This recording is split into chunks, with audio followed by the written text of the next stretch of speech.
शेतकऱ्यांकरता ज्या काही आपण कल्याणकारी योजना सुरू केल्या त्याच्यामध्ये सौर कृषी पंपाची योजना आहे, ज्याच्यामध्ये आपण एक रेकॉर्ड केलाय. म्हणजे देशामध्ये या योजनेच्या अंतर्गत संपूर्ण देशाने गेल्या एका वर्षामध्ये 50,000 पंप लावले आणि एकट्या महाराष्ट्राने 2.5 लाख पंप लावलेले आहेत. आता आपण या ठिकाणी मोठ्या प्रमाणात 10 लाख पंप लावण्याचा आपला प्रयत्न चालू आहे. आता काही सदस्यांनी अडचणी देखील सांगितल्या, त्यावर आम्ही मात केली आहे. पहिल्यांदा तर कोल्हापूर जिल्ह्यातले काही माझ्याकडे आमचे सदस्य आले होते, त्यांनी सांगितलं की नदीकाठी आमचा आहे पूर त्या ठिकाणी येतो, त्याच्यावर आता आपण व्यवस्था उभी केली आहे. केवळ 20,000 रुपये अधिकचा खर्च केला तर मोनोपोलवर आपल्याला ते उभारता येतं आणि कुठलीही अडचण न येता त्या ठिकाणी आपल्याला करता येतं. ज्या ठिकाणी मल्टिपल शेतकरी आहेत त्या ठिकाणी त्यांना एकत्रित करून आपल्याला बूस्टर त्याला लावून देता येतं. त्याच्यामुळे दूर शेती असेल तर तिथपर्यंत देखील आपल्याला पाणी नेता येतं. जिथे पाणी पातळी खाली गेलेली आहे त्या ठिकाणी 7.5च्या ऐवजी 10 HP पर्यंत आम्ही आता देण्याचं मान्य केलेलं आहे.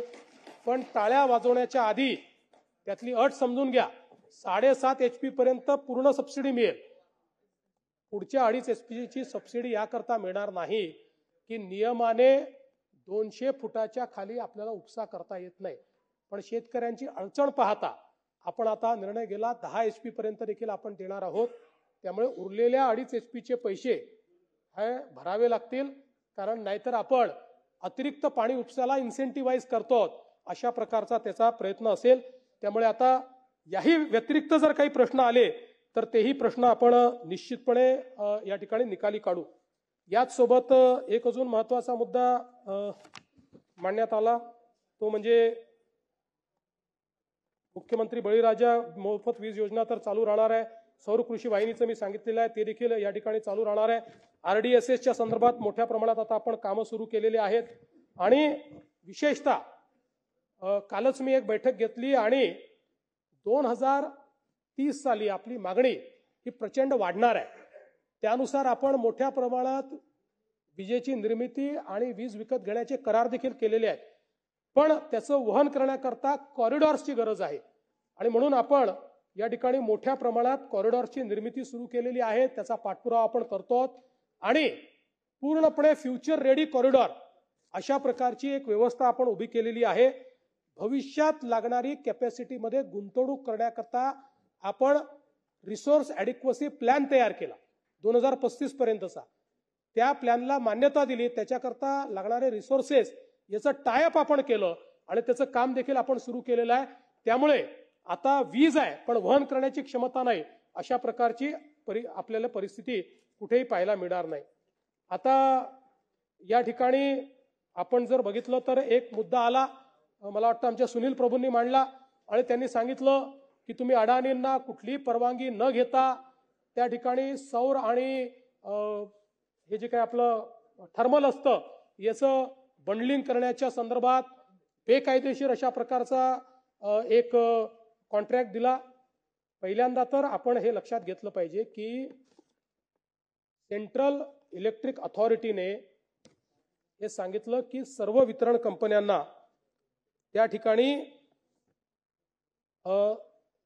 2033-34 पर्यंतच्या उच्चतम मागणीचा अंदाज घेऊन आणि केंद्रीय विद्युत प्राधिकरणाच्या निर्देशानुसार दरवर्षी संसाधन पर्याप्तीचा अभ्यास करणे, त्यानुसार वीज ग्राहकांना अखंडित व सुरळीत वीज पुरवठा करण्यासाठी आवश्यक असलेल्या वाढीव विजेचे नियोजन करणे या संदर्भातली कारवाई करायला सांगितली.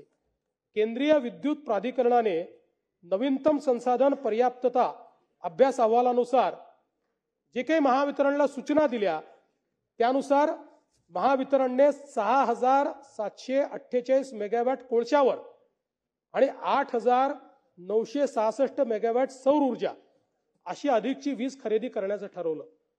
आता हे जे बंडलिंग आपण करतो सौर आणि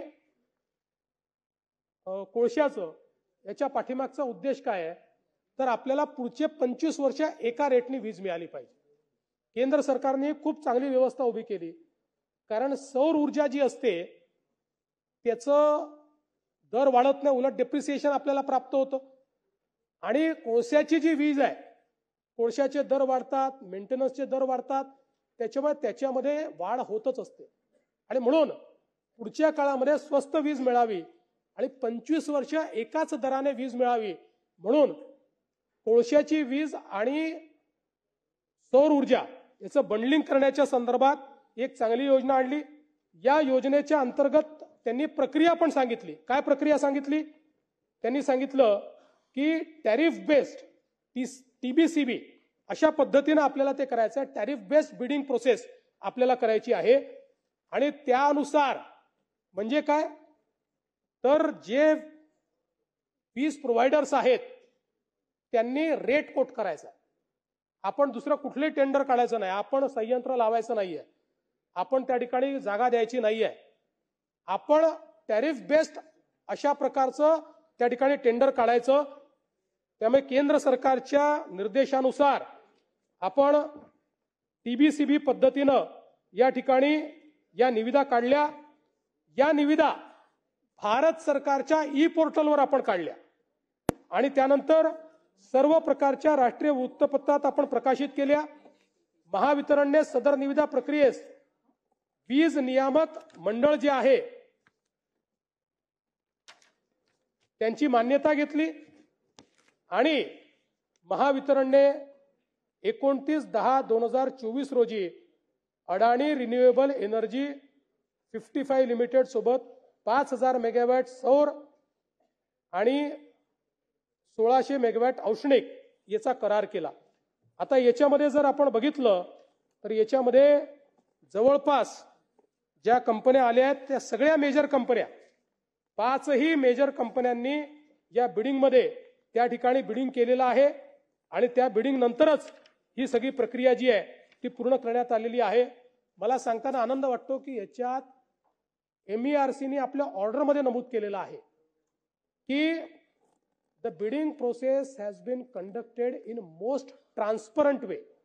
अतिशय पारदर्शीपणे हे केलेलं आहे. अशा प्रकारचं प्रशस्तीपत्र आपल्याला मिळालेलं आहे.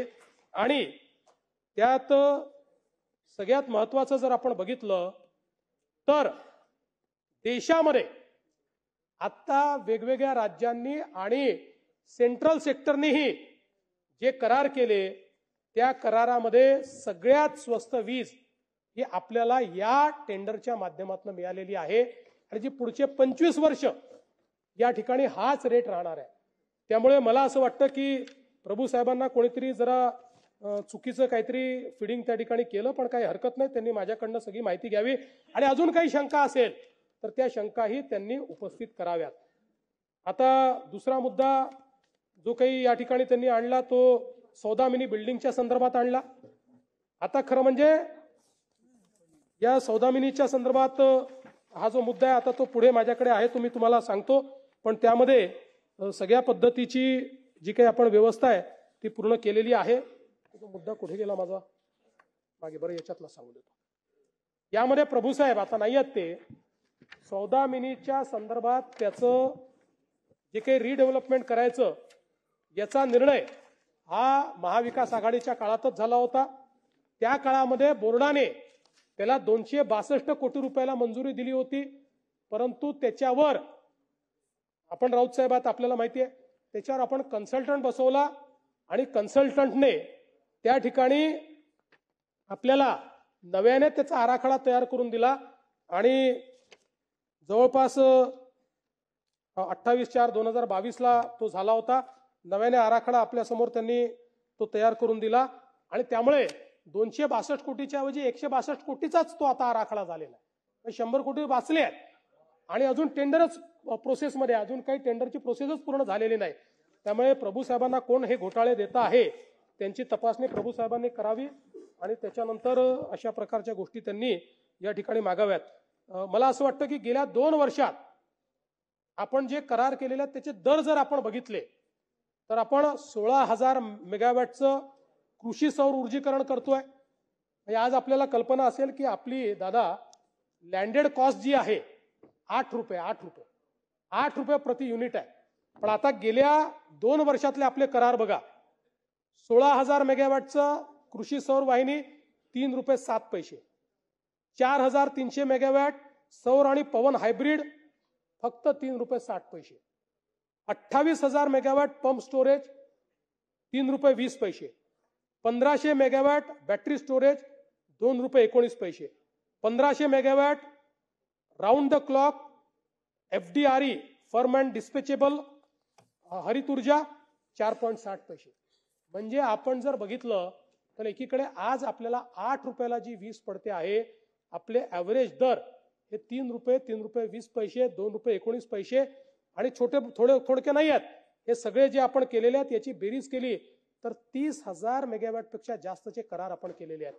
आणि म्हणूनच त्याचाच परिणाम आहे की आपण पुढच्या 5 वर्षाचं टेरिफ पिटिशन दाखल केलं, जे मंजुरीला गेलाय.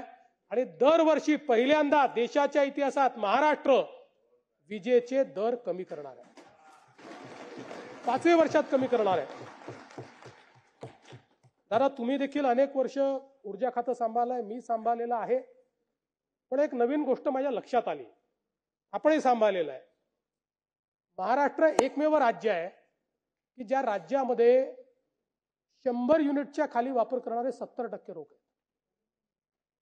आणि यातलं आश्चर्य काय माहितीये, गडचिरोलीमध्ये 100 युनिटपेक्षा कमी वापर करणारे 42% आहेत